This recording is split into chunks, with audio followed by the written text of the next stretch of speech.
Và mở đầu cuộc thi, xin kính mời quý vị và các bạn hãy cùng thưởng thức bài múa mang tên Rong Xia Dù Lò Yò Mông đến từ đội Sơn La.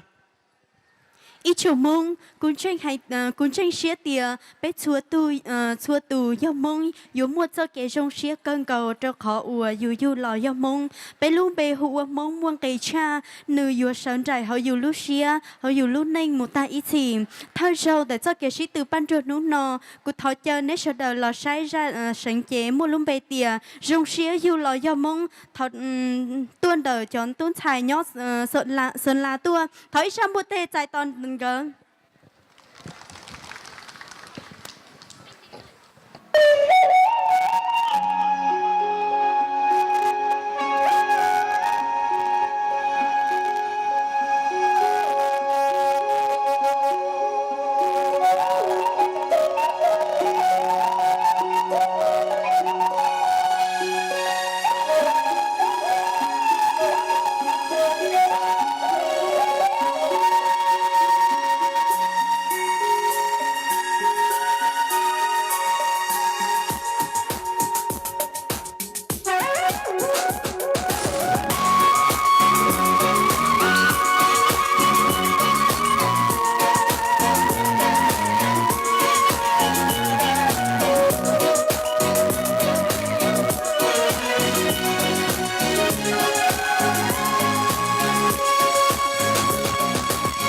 rong xia tiền lo yêu mong giờ muốn chỉ rong để mong chỉ mua té chàng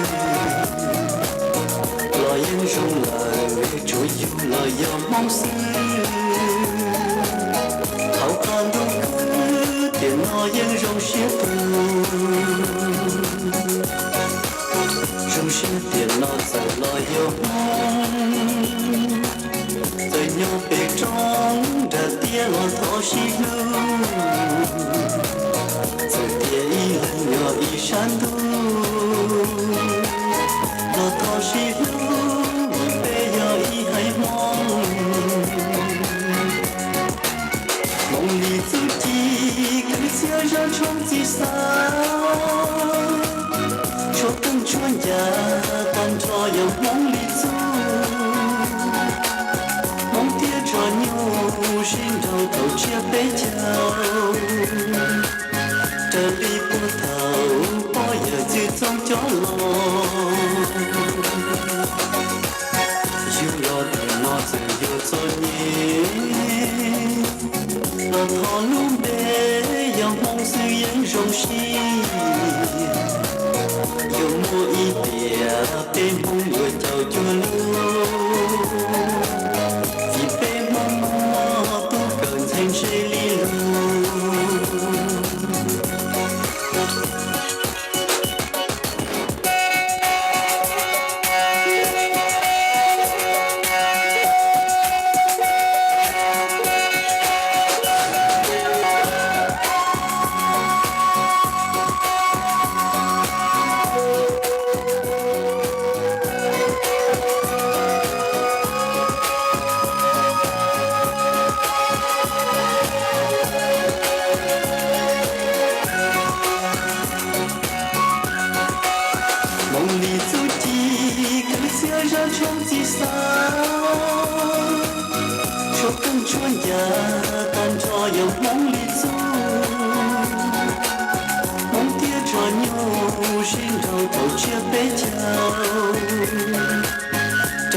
Một tiết mục rất là đặc sắc đúng không quý vị? Xin cho một tràng pháo tay thật lớn nữa cho các cô gái xinh đẹp của chúng ta nào.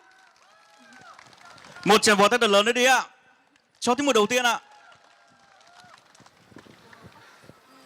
Xin mời các bạn nói qua về tiết mục của mình, như có thể cũng như là nói về ý nghĩa hay lý giải giải thích cho khán giả hiểu. Một lần nữa thì đội Sơn La xin phép các bạn cho đội Sơn La một tràng vỗ tay thật lớn được không ạ? Dạ, em xin cảm ơn. Trước khi nói về nội dung của bài múa này thì em cho Hoa xin phép được nhắc lại cái tên của bài múa được không ạ? Các bạn hãy cùng với Hoa nhắc lại thật lớn cái tên được không ạ? Rong xia dù là gió mong. Vâng. Thưa quý vị đại biểu, thưa ban giám khảo cùng toàn thể các bạn, sinh ra trên đời đã quý, mà sinh ra là con em dân tộc Mông thì lại càng quý giá biết bao nhiêu ạ. Với niềm tự hào đấy thì hôm nay đội sinh viên Mông tỉnh Sơn La hôm nay có mặt ở đây đem đến cho quý vị đại biểu, quý ban giám khảo cùng toàn thể các bạn một điệu múa. Như quý vị có thể thấy thì trong điệu múa của chúng em ngay màn mở đầu mà em có sử dụng cái khen lá đấy ạ.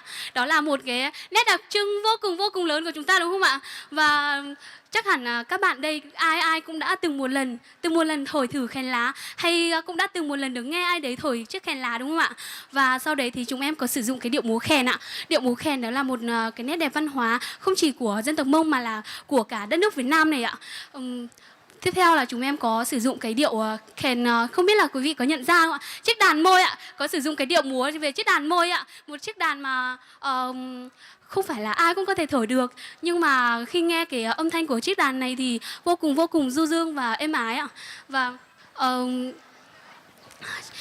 để không biết là các bạn ở đây đã từng có ai được hỏi rằng sinh ra là con em dân tộc Mông thì các bạn có tự hào không? Hay là các bạn đã từng tự hỏi với bản thân mình là con em dân tộc Mông thì mình có tự hào không ạ? Đã từng có ai hỏi chưa ạ? Vâng, đối với Hoa thì cũng có rất nhiều người đã hỏi Hoa điều đấy rồi ạ. Và để nói là niềm tự hào khi sinh ra là con em dân tộc Mông thì không biết là một ngày hôm nay Hoa có nói hết được không? Chỉ biết là nó đã ăn sâu vào tiềm thức của Hoa và nó là một cái gì đấy mà in sâu mãi mãi ạ. Vâng, đấy là nội dung của tiết mục của chúng em ạ. Tiết mục của chúng em có nhiều thiếu sót là em rất mong được sự góp ý của ban giám khảo ạ. Vâng ạ, một lần nữa xin được cảm ơn rất nhiều về màn thuyết trình vừa rồi. Và nhân tiện thì ban tổ chức sẽ thông báo lại cho tất cả các thầy văn nghệ nhé. Sau khi diễn xong, các bạn sẽ có 1 phút suy nghĩ và tối đa là 3 phút để trả lời về bài thuyết trình của tiết mục mình nhé. Và xin cảm ơn ban giám khảo ạ. Mời ban giám khảo sẽ có những câu hỏi cho tiết mục này.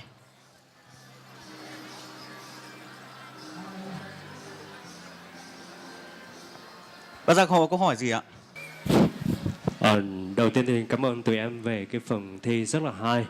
Và anh thì anh không có cái câu hỏi gì dành trong nhóm của tụi em, nhưng mà anh có những lời khen.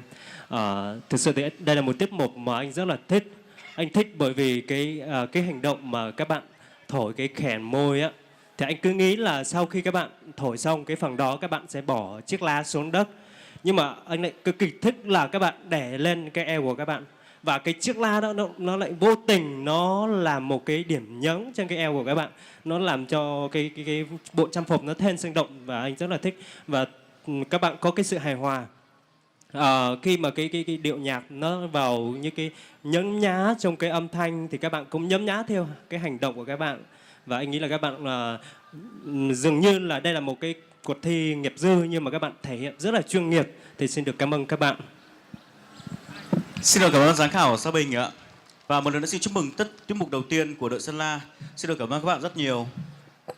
Đội Sơn La xin cảm ơn những lời nhận xét của ban giám khảo ạ. Một lần nữa đội Sơn La xin kính chúc cái hội thi của chúng ta sáng nay thành công rực rỡ.